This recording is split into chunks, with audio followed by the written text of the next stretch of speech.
Sveiki, aš Ilona Jusiūtė sveikinuosi su jumis iš prekybos miestelio Urmas, nuostabios parduotuvės Pasaulio gėlės, kur šiandieną įsikūriau su savo virtuve. Šiandieną aš parodysiu, kaip lengvai ir greitai galite pasigaminti vištienos vyniotinį. Šis receptas yra išskirtinis tuo, kad kiekvieną kartą pagaminus patiekalą jis tiesiog magiškai išgaruoja nuo stalo. Ne dėl jo sudėtyje esančio aromo, bet dėl savo skonio.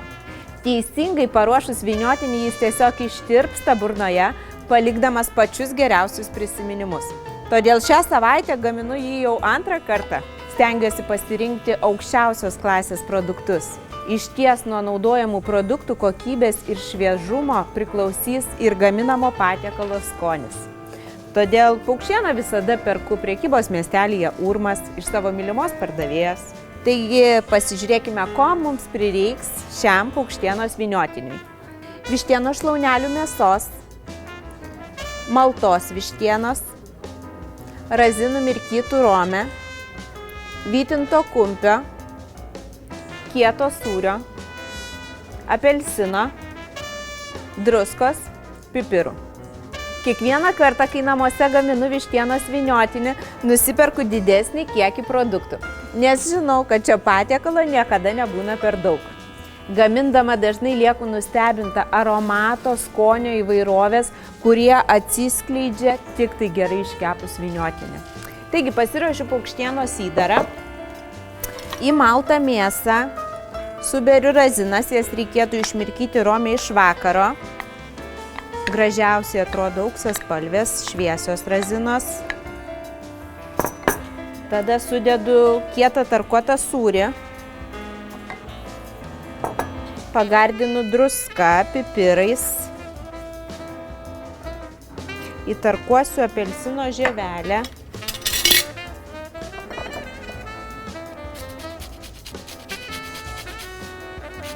Galite įmaišyti ir špinatų. Tada vyniotinis turės ryškios žalios spalvos. Galite įmaišyti džiovintų pomidorų. Kiekvieną kartą gamindama aš improvizuoju. Ir visada mano vyniotinis išeina vis kitoks, bet visada tobulas, kad ir ką aš bedėčiau. Ir dabar pasiruošime šlaunelių mėsą. Mums reikės kepimo popieriaus. Ant jo išdėliosime šlaunelių mėsą, nukaulintas šlauneles.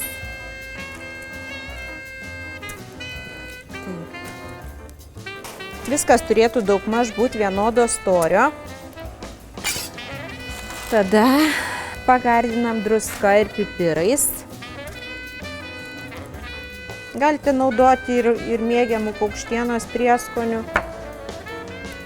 Man nenaudojant prieskonių tik druską ir pipirus atsiskleidžia tikrieji skoniai, todėl aš nemėgstu be reikalo prikrauti prieskonių. Taip, dabar dedame vytintą kumpį.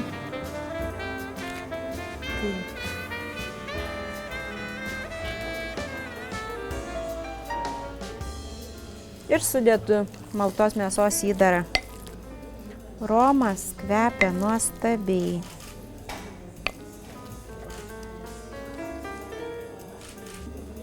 Ir dabar viską susuksiu. Galite naudoti ir kepimo maišelius, nebūtinai kepimo popierių. Taip, ir dabar standžiai reikia stipriai susukti.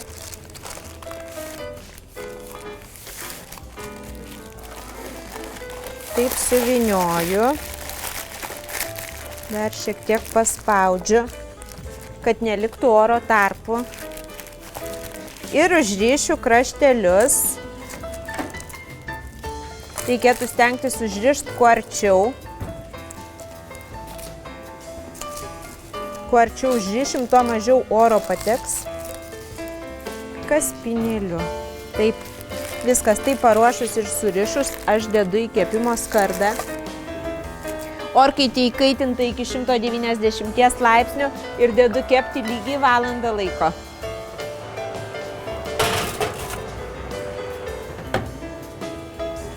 Taigi vyniotinis keps valandą laiko ir aš per tą laiką galiu eiti išgerti kavos.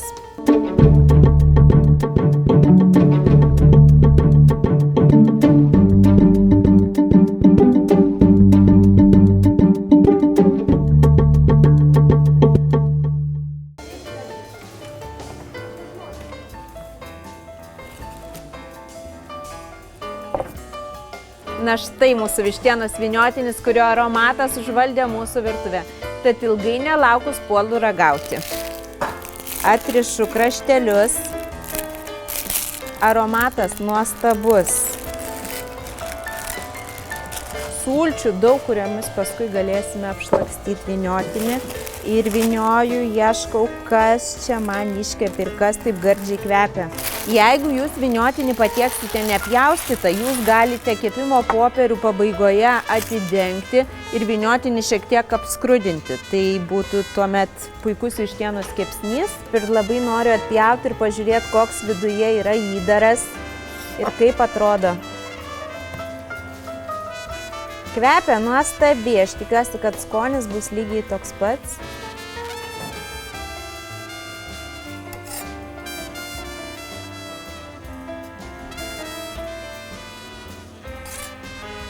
Labai skanus mano vyniotinis, toks, kokio ir tikėjausi.